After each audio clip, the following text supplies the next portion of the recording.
Hello and welcome to a very sunny day outside. The window's open because it kind of needs to be, really.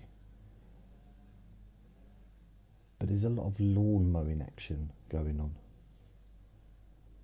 And people in the gardens coughing and stuff. So just let you know there's a bit of background sound.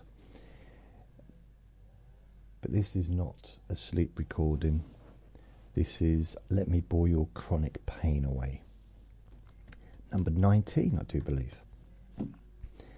So my name is Jason Newland. I'm sure it sounds like Dooland when it's Newland. My website is jasonnewland.com. Please only listen when you can safely close your eyes. Only listen to this also when you know the cause of the chronic pain, and only with the permission from your doctor. Okay. So, Let Me Bore Your Pain Away. It's very similar to the Let Me Bore You to Sleep recordings I do, except it's a little bit more focused, slightly more focused. All I ask is really one question: is it useful? That's all. Only listen to these recordings if they're useful.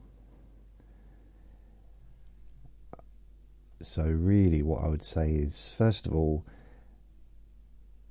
I'm going to ask you to focus on one part of your body that has been causing you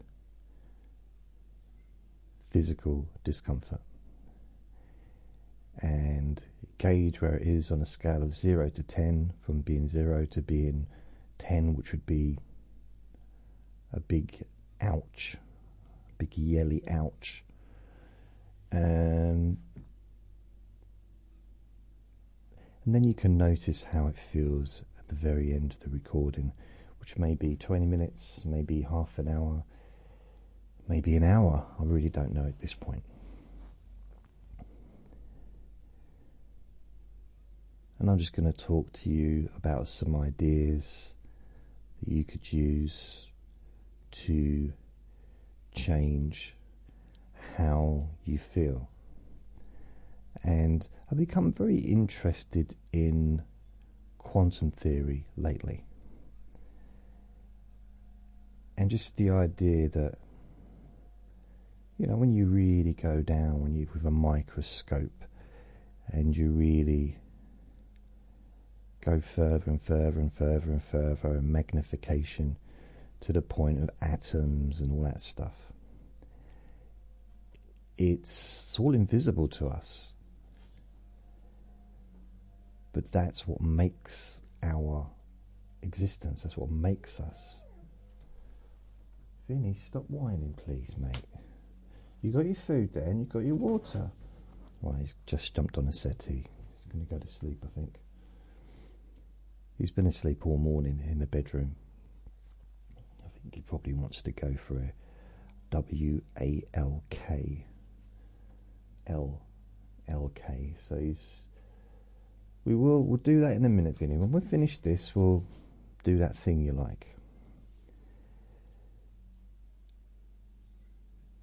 So when you think that actually this, because if you look at your hand, for example, it's like you can look at it and say, oh, it's a hand. I mean, what else are you going to say? It's going to be a hand, isn't it? But when you break it down into particles, it's not solid at all. In reality, from a minute perspective, and it's just a bunch of particles. And that gap between, where you are and the wall or the tree or wherever you're looking, where it's empty, it's not empty. It's just as full of particles as we are. It's a strange concept, really. So I'm trying to get my head around it. I mean, this isn't new stuff, but I've not really given it a lot of thought in the past. But I'm interested in some of the things that may be useful in a sense of helping to change your physical sensations, and mine as well, to be fair. And that seems like a good use of this information. So when you consider, each body part is just a bunch of particles, then that physical sensation that you're not particularly wanting to experience anymore is also just a bunch of particles spinning chaotically.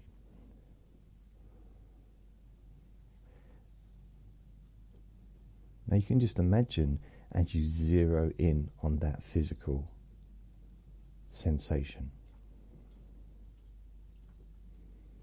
And something weird happens. I noticed this about 22 years ago, I think it was. 21 years ago. It's not really that important how long ago it was, but it was 2004. I was meditating and my knee was really hurting.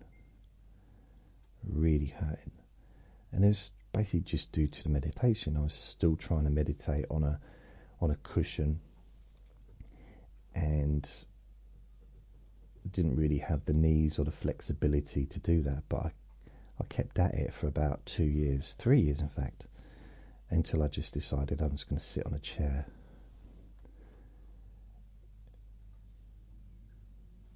But what I did is, I think I was on my lunch break, because I was working in a shop downstairs. The Buddhist centre was upstairs.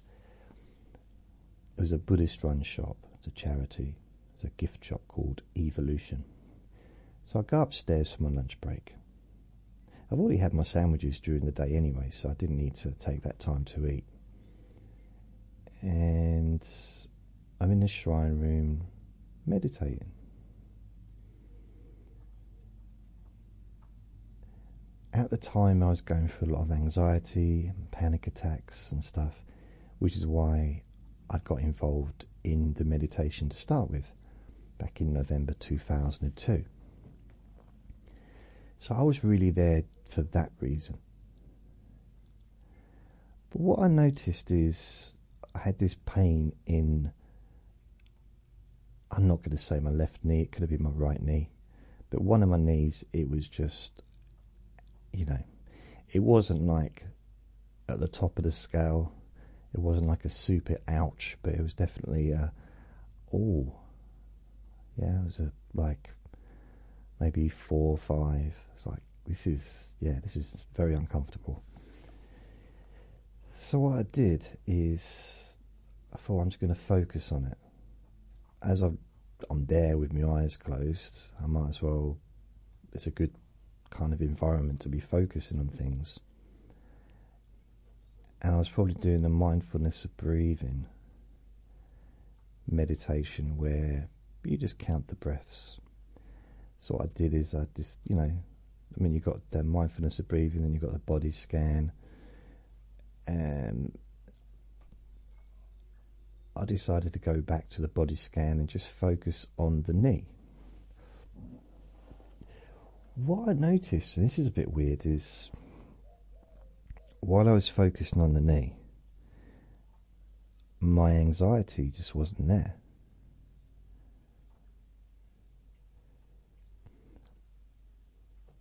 Now, if I didn't know what was causing the knee to be giving me discomfort, I imagine just knowing how I was, my anxiety would have really gone up. But I knew it was simply just because I was crossed my legs, and that's why it was hurting. So I felt quite relaxed. But at the same time, I had 2 options, really. Sit through it. Well, 3 options. Sit through it, go and sit on a chair or just get up and do something else. Well, actually, there was loads of options. I could have laid down, or I could have just got up and started juggling. But, there's lots of different things I could have done. Gone for a run. But I decided just to sit there and focus on that part of your body that's causing the problem. So I focused on that. And I'd never done this before, because it seemed the opposite to what is normal to do. I was very much of the mind of distraction. I think that was my more, that's the way my mind went back then. Very much do something else to distract from that discomfort. Usually at the time I was really more dealing with emotional discomfort than physical discomfort. So I'd be distracting myself with things and doing stuff in order to distract myself from my thoughts and my emotions. Now, I'm not saying I don't do that anymore, but I do it less than I used to. So distraction was I guess relaxation and distraction were the two things that I would use in order to try and calm down. But on this occasion I thought, I'm just going to prod it with my mind in a way. I'm just going to explore it, because I knew it wasn't anything serious. I knew it's just my knee. I've had issues with my knees ever since I was a kid, because I used to do karate, and I think I kind of damaged my knees and my toes a little bit during that period. And I also used to, this is ridiculous, I can't believe I'm telling you this. When I was 8, I was really into Shakin' Stevens. He was a singer.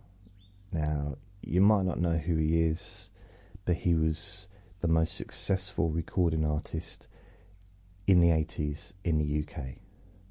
Like, above everyone. He was the number one single recording artist. Not the biggest band, but the recording artist, Shakin' Stevens, throughout the whole of the 80s. And I loved him. He was around in the late, in the 70s as well. I fell in love with him probably in the 70s.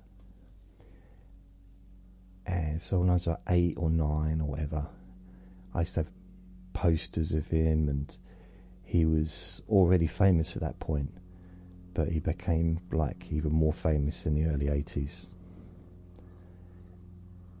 So I used to do his dance, and he was kind of like our version of Elvis in a way. Just, he'd always wear, well, it's nice of the helicopter to go past just as we're doing this. Thanks. He used to wear denim, a bit like, I suppose, Elvis in Jailhouse Rock, that kind of get-up.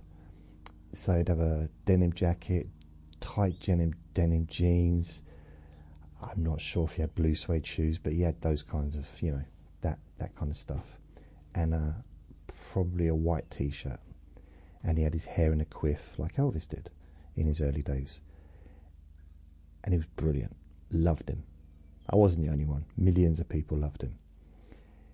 And still do. That love does not end just because he's now 90 or whatever and I'm 80. No, I still love him. And there's only one Shakin' Stevens. And even though I'm slightly older than I was back then, still got a place in my heart, just like all the other bands and musicians and TV shows from when I was a kid. So he did this thing where he would This is the boring part, by the way. You know, in case you're wondering, what you were mildly interested a minute ago, and now you're talking about Shakin' Stevens dancing. Oh yes, there's more to come. So this is part of the boring. Look, the bottom line is, how do you feel? How do you feel different? And how do you feel at the end? That's what this is about. I'm going to talk about techniques, but I'm not expecting anyone to do anything. But something changes. And that's what this is about. And that's why people listen to them, I guess, because people do listen to these recordings. Who, go figure, I don't know why, but they do. So, what was I saying? Yeah, I was at this, I couldn't even tell you what kind of party it was. I think it was a wedding disco. So we didn't go to the wedding, I don't think, but me, my family, so I had my two brothers, maybe my little brother, but he was tiny. We went to this wedding, and I was dancing. I don't think they played any Shakin' Stevens, but that didn't matter because I danced like Shakin' Stevens regardless of who was playing. I'm pretty sure the bride and groom, when they got home and maybe went on their honeymoon, that was like, sounds so romantic.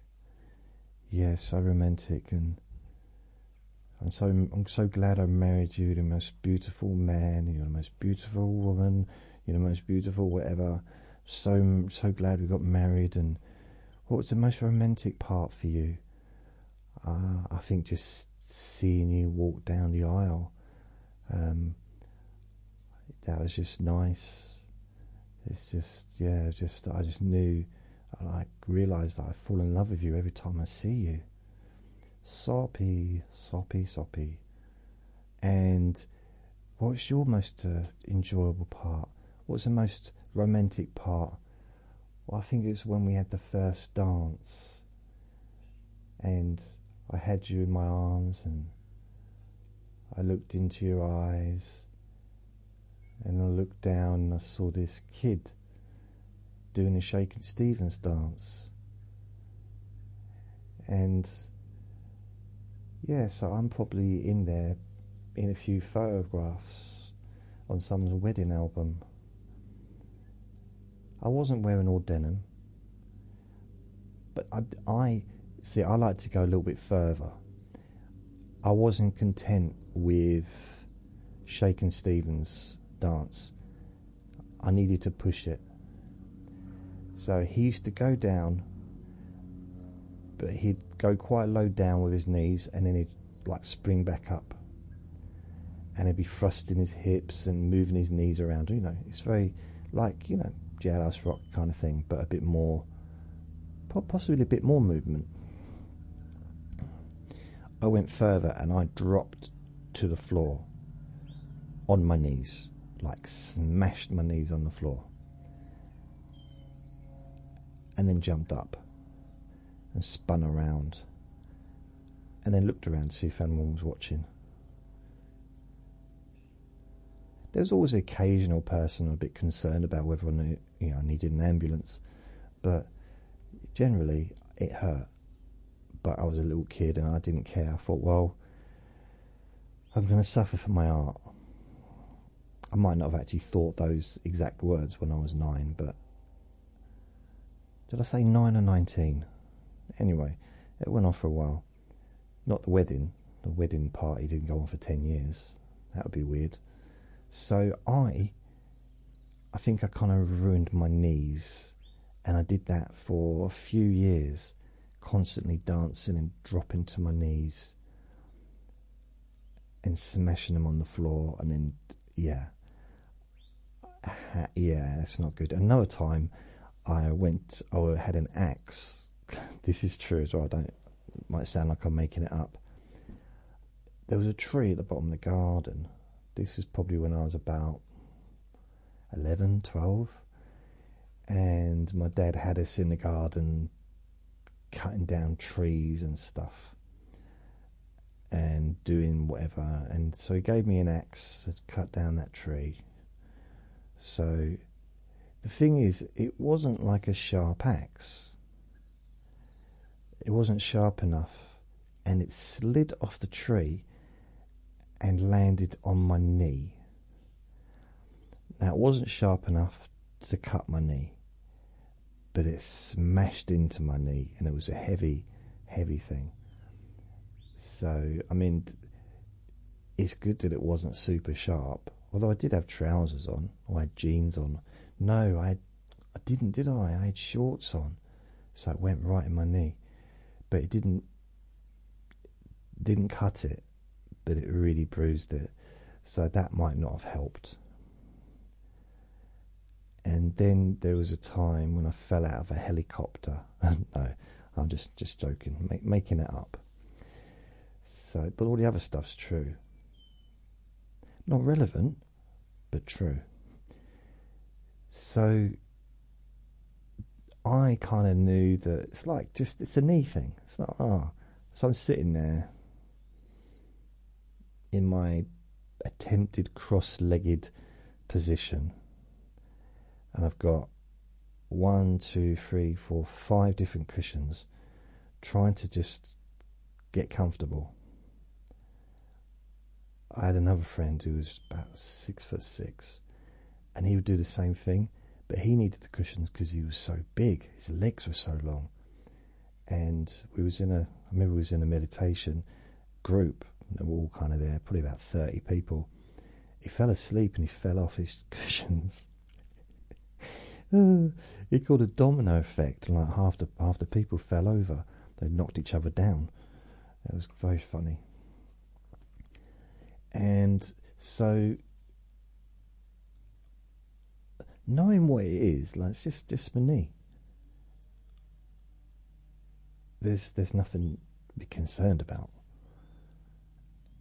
Which, in a way, you know, if you know what it is, you know what the cause is, and you know that you don't need that danger signal from your brain, then it almost, you could say, halves the physical discomfort straight away. It halves the energy that it's not needed. So that was quite nice. So my knee it did reduce to the point where, like, I still would probably want it to go away, but I was more intrigued, not the knee, but the physical feeling. But I was intrigued, and I thought, okay, I hope you're enjoying the pigeons. It's all part of the new therapeutic technique I'm using. Some people use really beautiful, background music, and I use pigeons. Oh well. No, I do have music as well in some of the recordings. So I'm focusing on my knee, and I'm thinking, okay, where is it? Where is that? Let's search for it, that feeling. And there's there's the obvious voice in my head saying, well, it's in the knee, innit? Like, sarcastically. Okay, yeah, but where is it? It's an old saying, I don't know where it came from, but it's a feeling, but can you hold it in your hands? Can you hold a feeling in your hands? You may argue, well, if it's in my hands, I can. But I couldn't hold the feeling that was in my knees in my hands.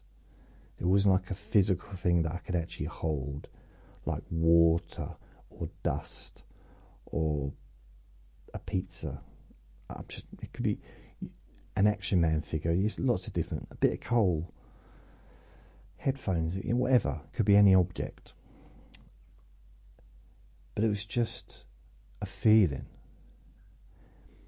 So I thought, I'm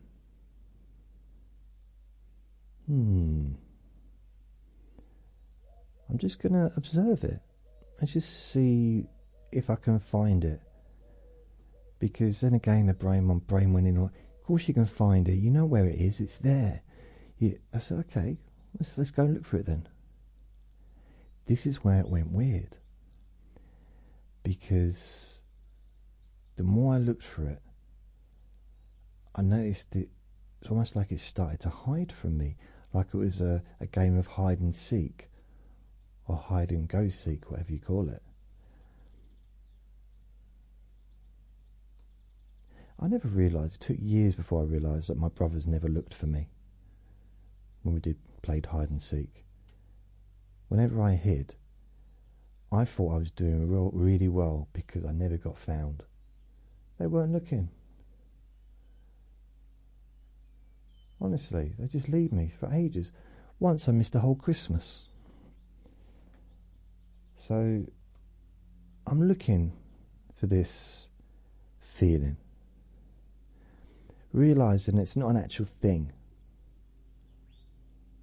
It's not a physical thing. I don't mean the knee, but the feeling isn't an actual physical thing. It's just a feeling, just a sensation. And I'm thinking, well, why can't I find it? Because every time I sort of looked, it seemed to move, or it transformed a bit. So I decided to go inside the knee. With my mind, obviously, I don't, wasn't doing surgery on myself. So I just was looking inside with my mind, going inside the feeling. And the feeling kept moving. So I'd chase the feeling and I'd follow it. And every time I followed it, that feeling reduced. And eventually I was able to actually go inside the feeling, right inside it. And you know what I found? Nothing. There was nothing there. No physical sensations whatsoever. It was just absent of anything. And the more I looked, the less I found.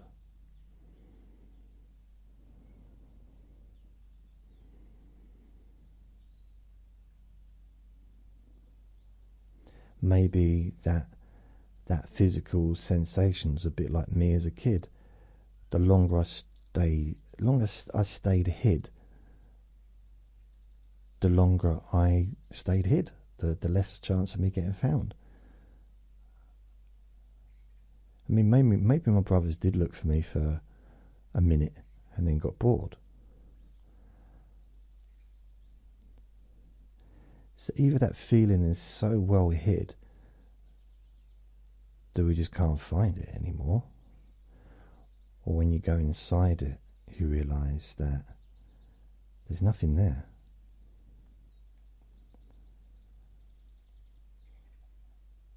And it was a really weird situation to realise that actually by, I guess, in my mind, going into the molecules, going into that actual physical feeling. I'm not sure if there was a pigeon in the background singing to me at the time. But it changed. It genuinely changed. Transformed into something else. But what it transformed into was almost like a nothing. Like it was just very weird. It struck me as being a bit strange. So for the next couple of years, well, probably a few years, I used to play around with this idea, with this technique. And whenever I got a bit of an ache or pain, caused by maybe working out or caused by something just, I mean, especially because I got an injury in my right shoulder, used to use it in there, and it would disappear because you get to a point where it's not there anymore, because what you're looking for when you go inside, it's not inside.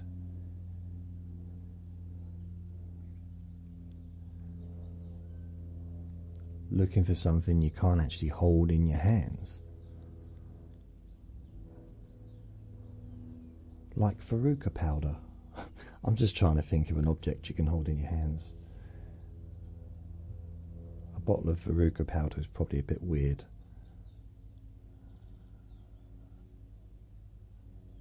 Yeah. Gerbil feed.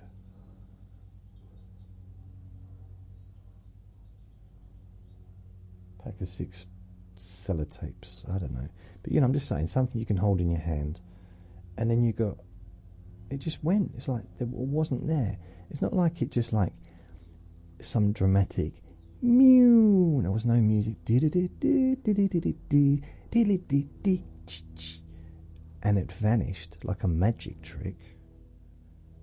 It just wasn't there.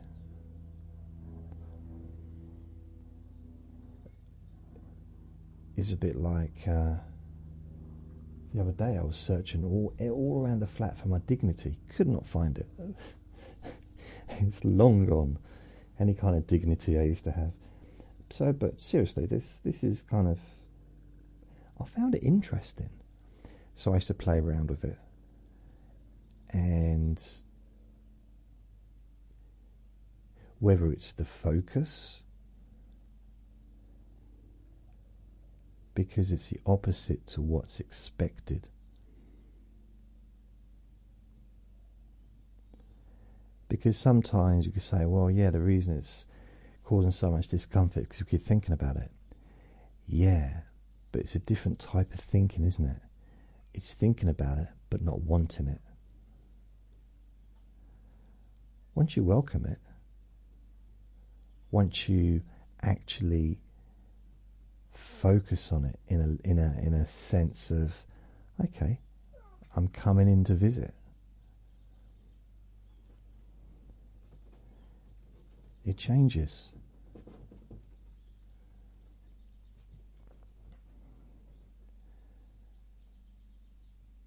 I found that kind of fascinating, and I suppose that sort of fits in with the whole quantum energy sort of thing, because there's the idea of physical sensations as quantum particles spinning chaotically, and then maybe by focusing on it they start to just spin harmoniously, aligning into a soothing and balanced rhythm that radiates comfort and relaxation. So it can change how you feel, just with not just a focus, but a certain type of focus. Maybe a focus of intrigue, interest. Sometimes that can be the difference that makes a difference.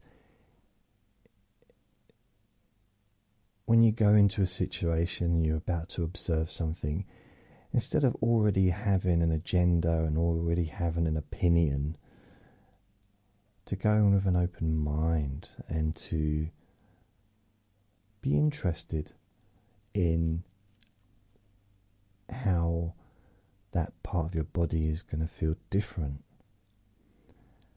and to do something maybe you've never done before is to almost welcome it. And there's something to be said for thanking that part of your body, when maybe up till now you may have been cursing it.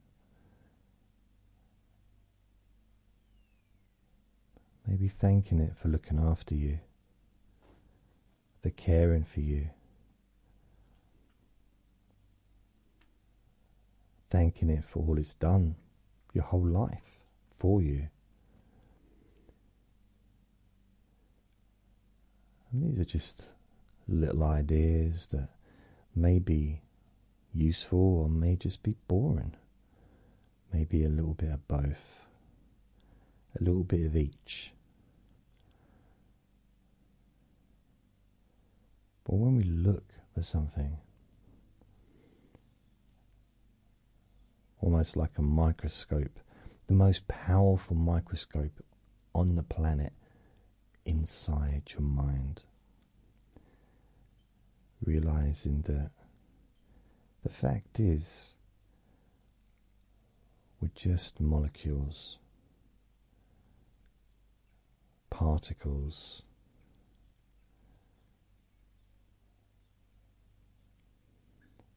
and there's a gap between all of us, all the different molecules and particles, there's a gap between them. And you go into that and there's a gap between them, and it just goes on and on and on. Something's moving quickly, something's moving slowly.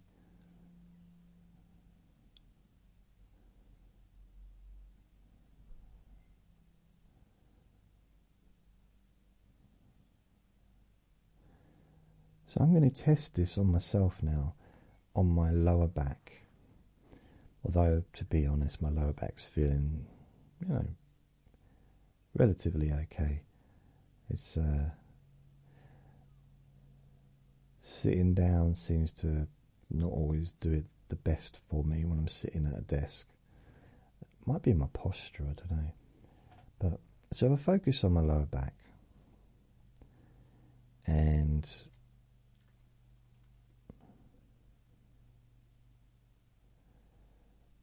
it seems to be a bit of like an attitude thing, by actually focusing on my lower back with an open mind, with a degree of friendliness towards that part of my body.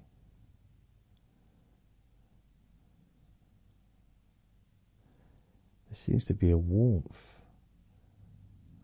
feeling arises.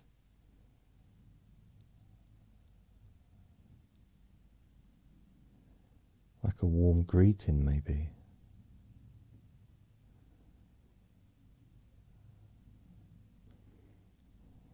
And what I'm going to do is focus on my lower back and start straight away with the part that has the most physical sensation.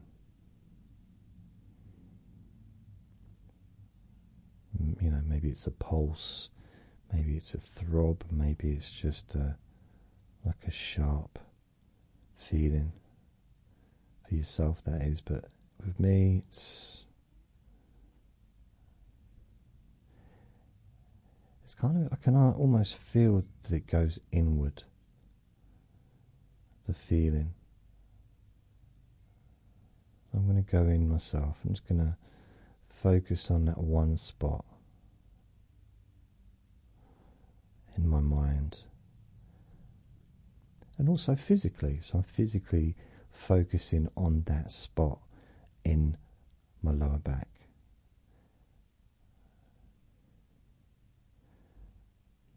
I was going to call this fine focused therapy back in 2004.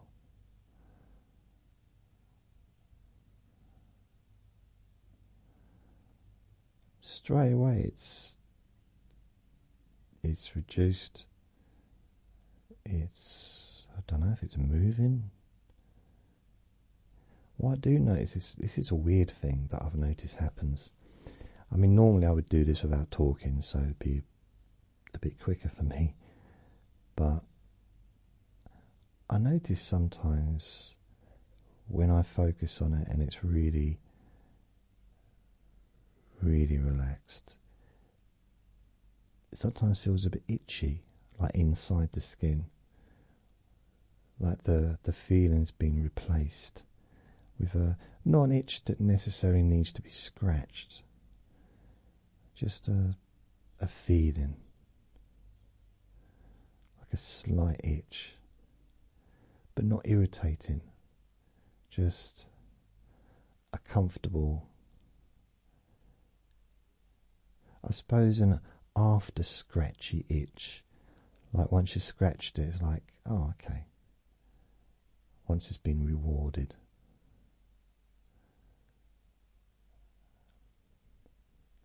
So I'm trying to get the feeling back, but it's not coming back.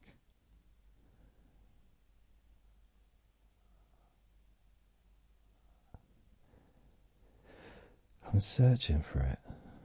It's almost like it's become like me as a kid, hiding. It's a very good hider.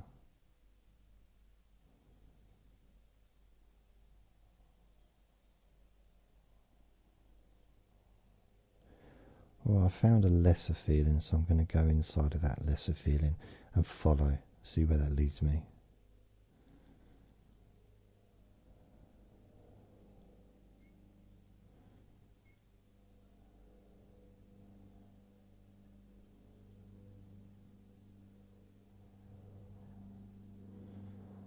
And just go inside that feeling. That's just relaxed my back even more. I'm so relaxed. I feel I can just hear like a plane going past.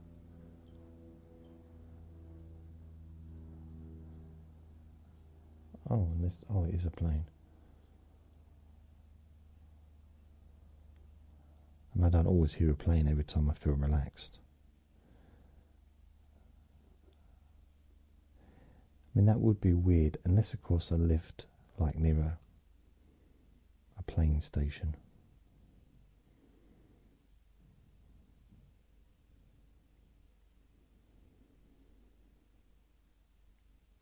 Oh, that was quite.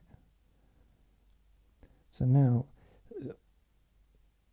what I've noticed is the physical thing that I had is now, some of it is tense. Not the bits that relax. The bits that relax are still relaxed. But some of the other stuff is just, it's transformed from being discomfort to just being a little bit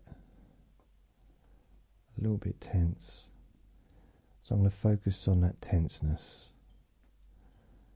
on the muscles, the fibers,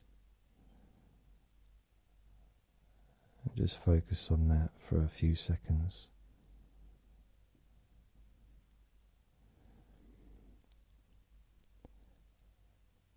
I mean, you can ask, just like, please relax. As you focus on that part of you, please relax. Or you can just focus on it because it will just automatically relax, become loose.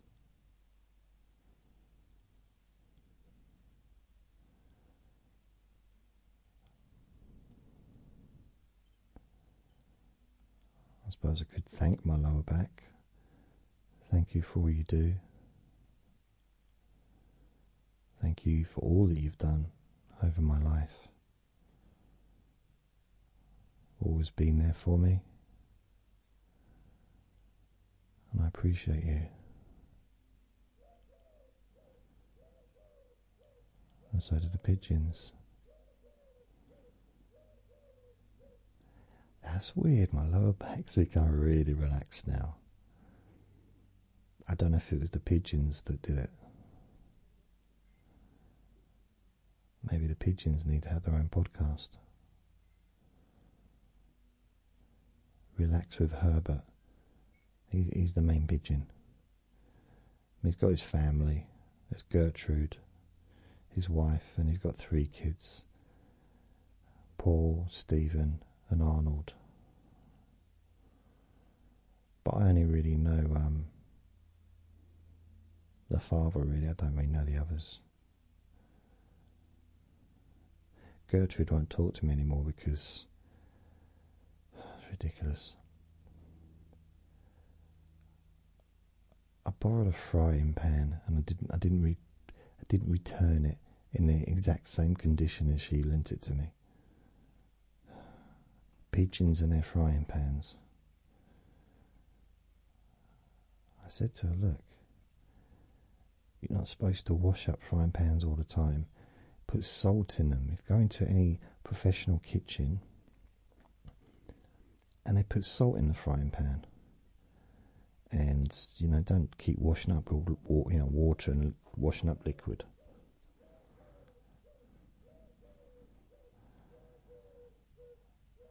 So she knows I'm talking about her. All right. She was saying, yeah, but it's my washing pan, my frying pan. If I want to wash it up with washing up liquid, I can. It's up to me. If I want to use stinging nettles, I will. It's up to me. It's my frying pan, not yours.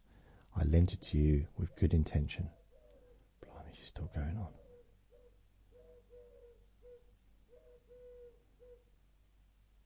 All right, okay.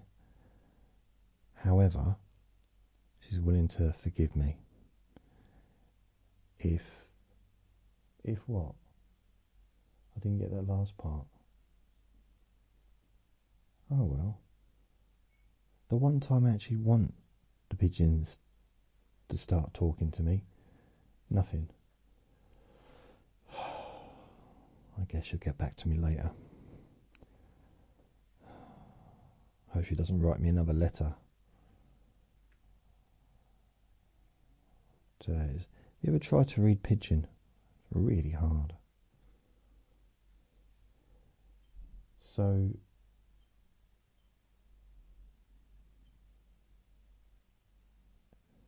I think there's something to be said for distraction's a good thing. Can be a really good thing. A distraction technique.